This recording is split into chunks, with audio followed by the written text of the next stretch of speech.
That's amazing. We're going to be bringing out, I believe, a guy named William Shatner shortly. Pretty sure he's coming up here. We have microphones here for the question and answer setup. Please crouch down while you're waiting to get your questions, because we have the cameras right back there and we're going to obscure everyone's visions. But I believe we're ready to go. I'm going to introduce the one, the only, ladies and gentlemen, William Shatner.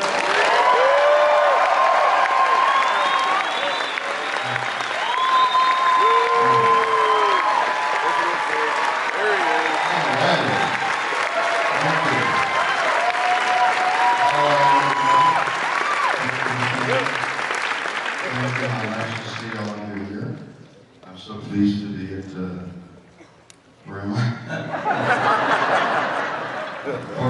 I've always loved Portland. I've been here several times.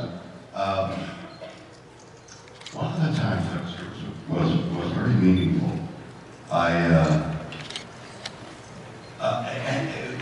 Shooting Star Trek, we had an explosion, a planned explosion on the set. And somehow the explosion was bigger, and Leonard Nimoy and I were standing beside the explosion, and they should have cracked the doors, but they didn't. Anyway, the resulting explosion caused my ears to ring, and it never went away, and that's called tinnitus, ringing in the ears. A lot of musicians have it, and it drove me nuts. And I thought at one point, I can't stand it anymore. And, but I did, and I sought help in a variety of places. And finally, I ended up here, where the American Tinnitus Association is situated. And so a lot of people have tinnitus in one form or another, musicians, a lot of the military have it from explosions. And Leonard has it. But I have it to an extreme degree. In any case, I came to Portland for what help they could give me, and it was here that a doctor talking to a patient who had tinnitus, standing beside a fountain where the water was gushing out, realized that the ambient noise of the fountain soothed the noise inside the patient's head. But in fact, the doctor also had tinnitus, who told me later, he said it doesn't bother him only when he's talking about it. That was his job. So he heard it all the time, and it was awful for him. Imagine, because once you become habituated to the ringing, you really don't hear it unless, like right now, I'm hearing it because I'm talking about it. Imagine if that's your job.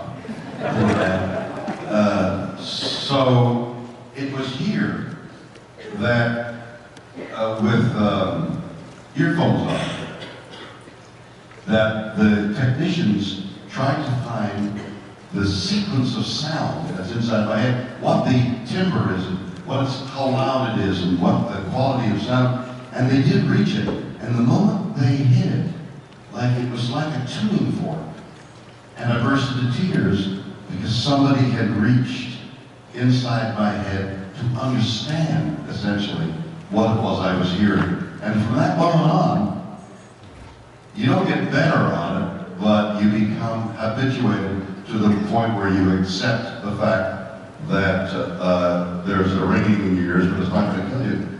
The sadness is you never hear a silent night again, and sometimes somebody will say, do you hear the crickets? And that's just in the area of my tinnitus. So crickets in the silence of the night, and listening to something that's absolutely silent is beyond my ability. On the other hand, I became the American Tinnitus Association's spokesman for a while, and I was soliciting funds for research. Apparently, the mechanics of tinnitus is inside your ear.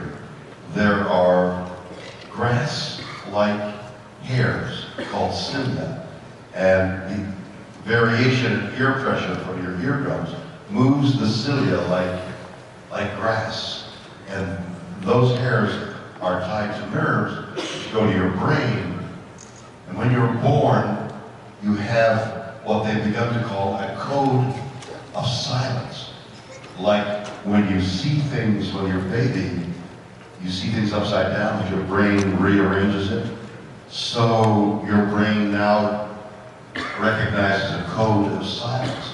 But when the cilia are harmed or deadened, that code of silence is broken, and your head is hearing noise that doesn't exist. So they're looking into research for it, and they look for funds. And I've been, in the past, soliciting funds for them. And I would get a hearing doctor to give me patients. This is not right of them to do, but it was, we did it. So I would call people all over the country saying, hello, I'm William Shatner. Oh, yeah. Can you hear me? And I would solicit funds, and it's an interesting thing, because I got the names of powerful people who had the money to give for research.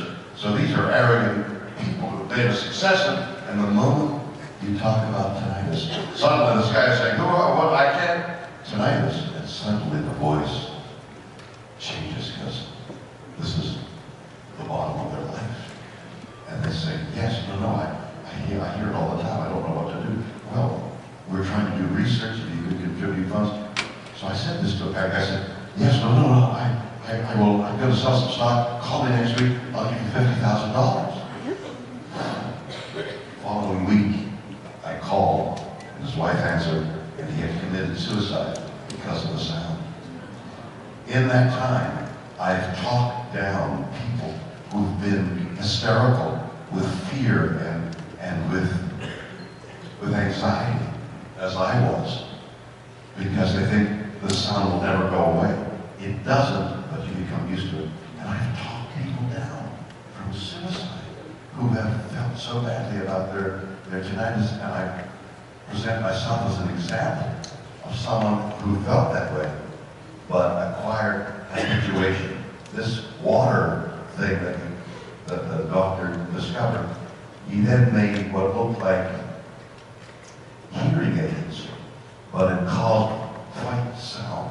So he would vary the pitch, and is what you hear. And if you wear them long enough, they said 8, 10, 12 hours a day. I wrote more than 24 hours a day. I slept with them. And within about 3 months, there's a raise to a level just below your tinnitus. And then within 3 months, I began to become accustomed to it. And now, in those days, they would say, what percentage of the tinnitus affects your life? And I would put down 90% of my life is tinnitus. Now, I don't even think of it, 1%. And that's the change that can be affected. And did you know,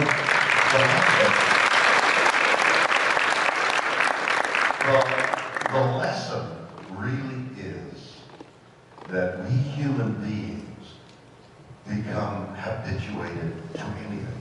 So if there's an illness or some part of your body doesn't work as well as it did, if there's some chronic pain, eventually your body adjusts and you become accustomed. It's a really important lesson, not only for physical things that are wrong, but for conditions that are wrong. You can become accustomed to anything in life. The opposite shouldn't happen. We shouldn't become accustomed to the degradation of our natural world. We shouldn't become accustomed to bad government.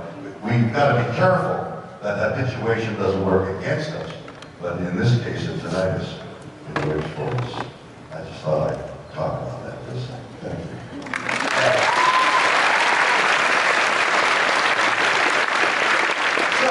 I don't know what you want to hear from me, so I'll take questions. We're quick to take for questions, are we? Is there a voice of authority? No, I mean, only authoritative voice. Is there a microphone for? Yes. Yes? Okay, good. just a second, I want to describe what I just did this last couple of weeks. 2 years ago, I opened on Broadway in a one-man show. And I did, I think, a couple of months on Broadway, limited run, and then I went on tour. And I toured 40 cities last year doing this one-man show. I'm not sure whether I came to Portland or not. And then the last 2 weeks, I've done 7 more shows. And so I left Los Angeles, and now it's all a jumble of where I went, but I know I went to Las Vegas, and I know I went to Florida, and I know I went to somewhere. Anyway, this past few days, I went to Las Vegas, played a huge theater in Las Vegas, went to Cedar Rapids in the Midwest, went to New Bedford through Boston, and then from Boston to Seattle to here, all within about 4 days.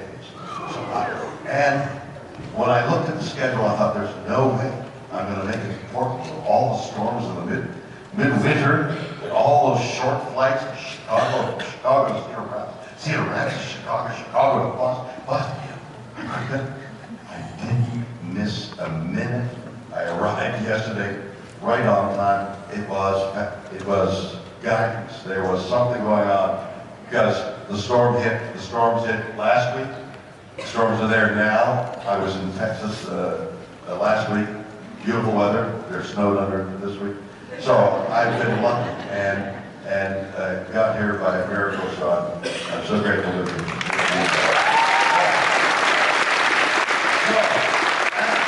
Ask a question, and then I'll sort of ramble on and try and give you an answer.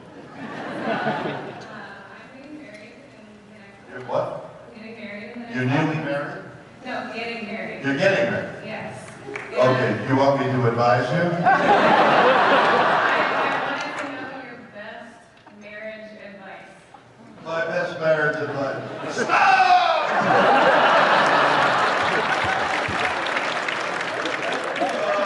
I've been married enough to know what's going on. You know that it's very interesting that you should ask that question because the gentleman who is producing these shows, these Comic-Cons, John's married to a beautiful lady who happens to be a psychiatrist who does marriage counseling. Okay? And what? I missed that. You should give me her number. Premarital counseling. You need count? No. Well, whatever you said, part of what my advice is, yes, you're right there.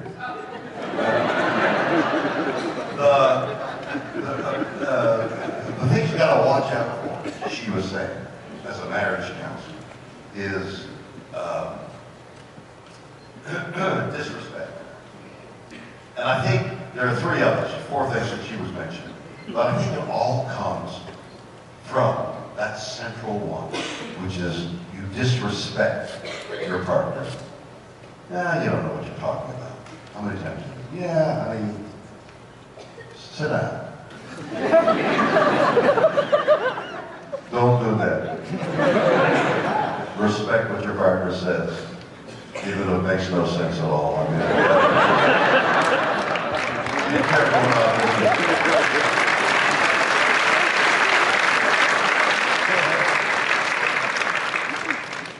Next question. I sound like I know what I'm talking about. Into the microphone. Do you got a mic there? Passing it on. Mr. Shatner, you've had an incredibly prolific career in both film and television over the decades. During that time, you played a lot of iconic roles. What was your most favorite to portray and why? Well, my favorite role. I guess people do think that way. Oh, I had a favorite back in '65. Too bad you missed it because it was my favorite.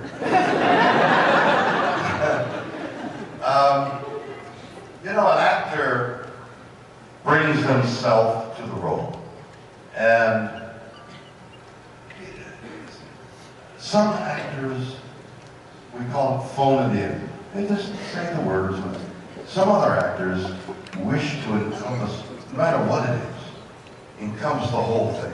Whether it's one word, one line, or a gigantic role, to incorporate yourself in those words. And your approach to the words changes as you get older.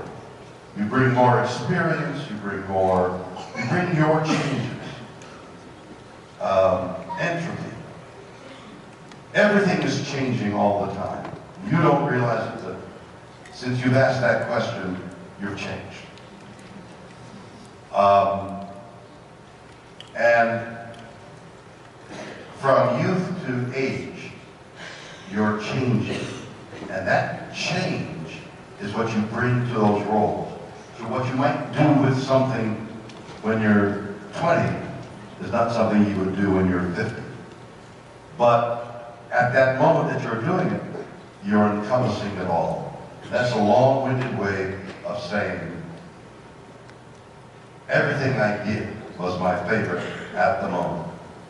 And what I did last is my favorite. So I'm trying to embody an answer to your question, and right now, that's my favorite thing.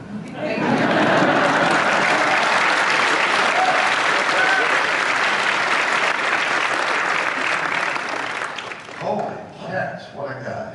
William Shatner, when the TV series Enterprise was in production, there was an attempt made by you and some writing partners to have you do a guest shot in that show. I'm curious to know, what was your story idea and what was the process of pitching that story idea to the studio? To the series Enterprise? The series that was Scott Bakula. Let's go back to it. I pitched an idea. I wonder where you heard that. On Twitter? Maybe I Twittered it. I don't recall me suggesting an idea. I've gotten to know Scott over, well, I made a documentary with him. I don't know whether you've seen the I fall in love with all those guys. I mean, all the guys and girls, but the effect of doing a documentary, I'm going to answer your question, because there's actually no answer. I have no recollection of pitching an idea.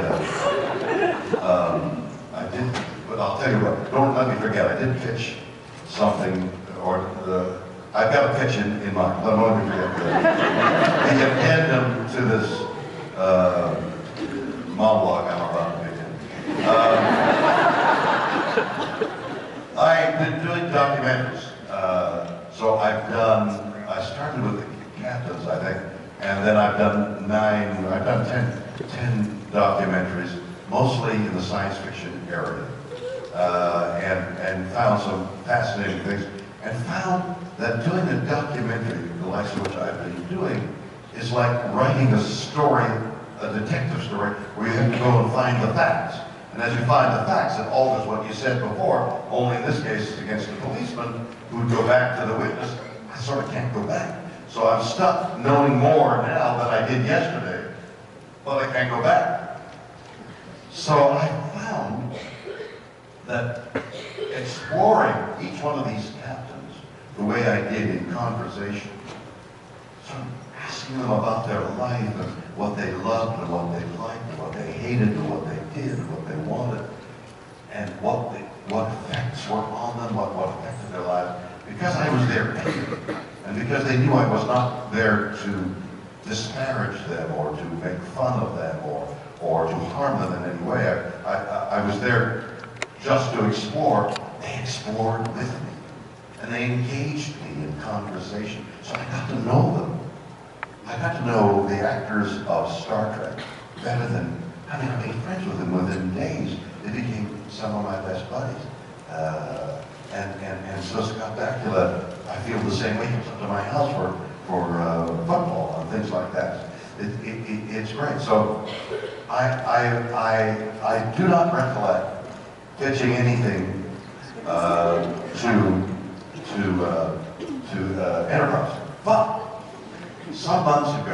in front of a group of people like this. And somebody asked me, why don't I do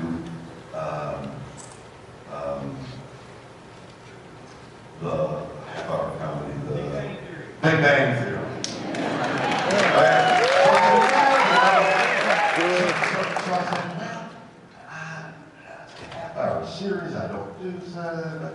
But, you know, I've been asked that a number of times. I said, how many people, I asked this audience, how many people would like to see me on the Big Bang Theory?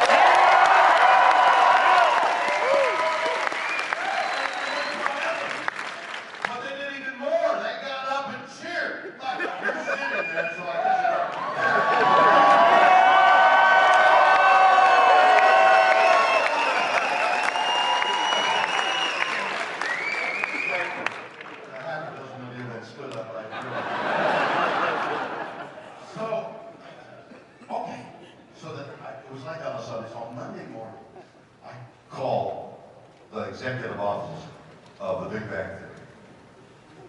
Chuck Lorre. And I met him. So I said, can I speak to Chuck Lorre? Who's going to Shaq? Oh, Shaq.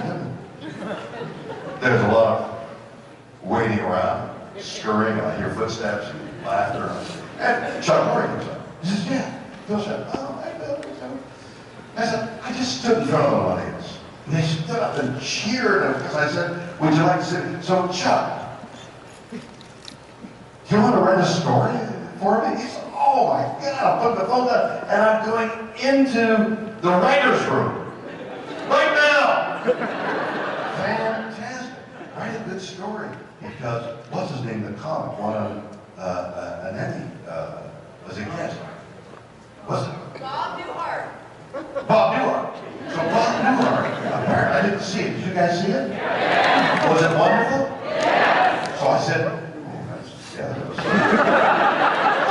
so I said, do something like with Newhart. I'd love to play something really meaningful. And he says, great.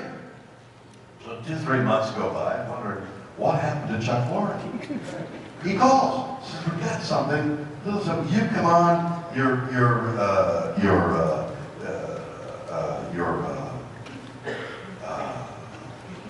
fit. I forgot exactly what it was. Anyway, it was an interesting idea, but it was kind of, could have been mocking. I said, but I don't want it to be mocking. No mocking. We're going to treat it beautifully. And I said, fine. And my agents then talked to their agents. And they didn't have the money. So I'm not going to do it. Well, you can't just do it for less than what you get. You know what I mean? No, because actors have a price. Like, you get so much an hour, and you go to get a job, and they say, well, what's your fee? And if you lower your fee, that's your fee. So it's the same with actors. This is what I get for, oh, well, we don't pay that. And so that's where we're at. Write a letter.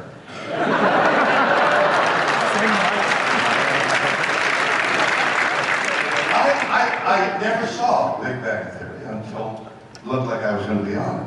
I started watching. It's terrific. I would really like to do it now.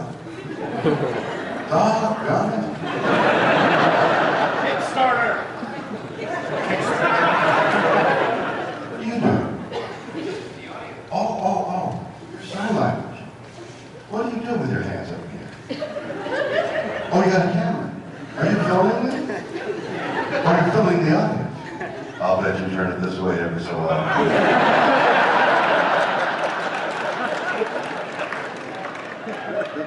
Next question. I don't really have a question, but I just wanted to say that the roast to William Shatner and the roast on Comedy Central is still the best roast that they've made.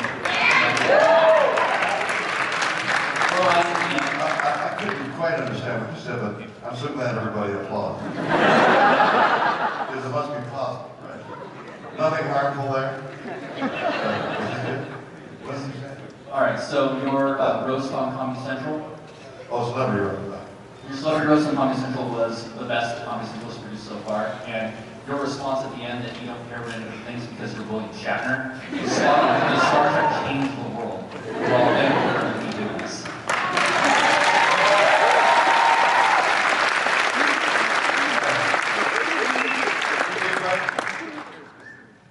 Unique question? That's it? I'm a huge fan of Miss Congeniality movies. Which one was your favorite? You like Miss Congeniality? Yeah. And what is my favorite? Yeah. My favorite is Miss Congeniality. How can I go against her? That was so much fun. She is so wonderful.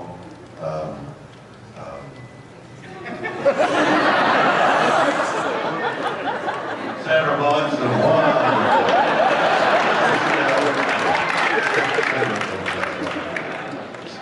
Sandra Bullock is a delight, and I'm so glad she won the award and all. Have you guys seen the movie? Yeah. See, I'm with most of the crowd. I haven't seen it. But actors, yeah, they belong to the association called the Academy, and we get the discs of the movie as a prerogative belonging to the Academy. And so we get 20, 30, 40 discs of all the movies, like you can play them. And that's what I'm supposed to do, to vote. I never had time to watch it. I haven't been to a movie theater in 3 or 4 years. I haven't been to a movie. So I've got DirecTV, and we put on the old movies, and eventually all these movies, 3 years later, come up on the 500 channel, and that's when I see them. And I go around and say, did you see? And they say, yeah, that was it 3 years ago. I should have voted for that movie.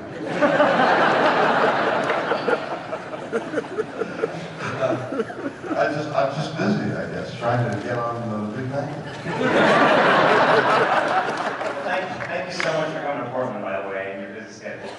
And I want to also thank you for my 15 minutes of fame on living in TV land.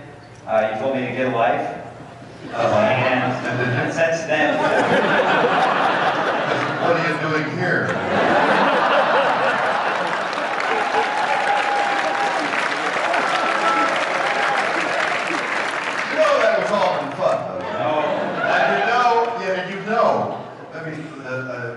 What's your question?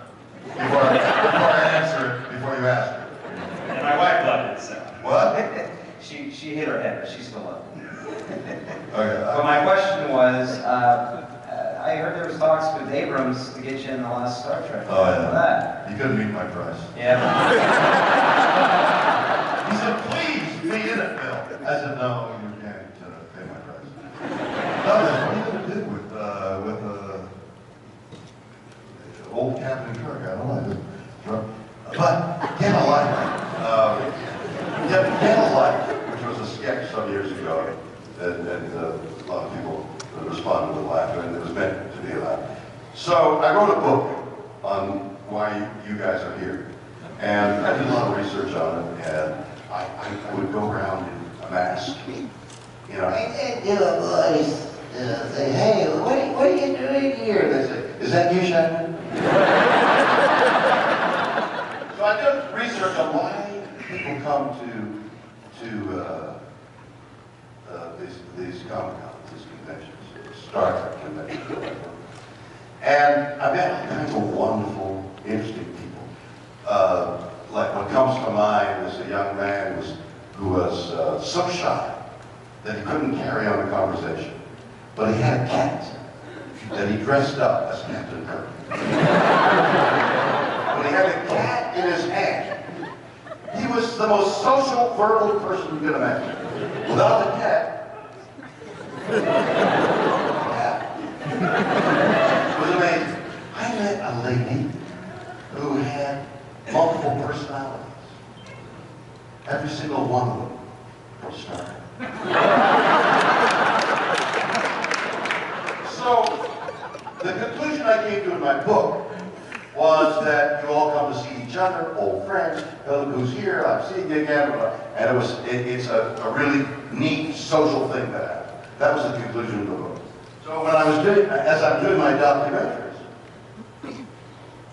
I thought I'd do a documentary using the basis of the book, this time on film. So now I went around and I got all kinds of interesting people, whole families that would dress up and come, people from Japan that wore their uniform, getting on the plane in Japan, flying the whole way here, and marvelous, wonderful people having a great time. And I thought, well, I guess it's all about coming to see each other.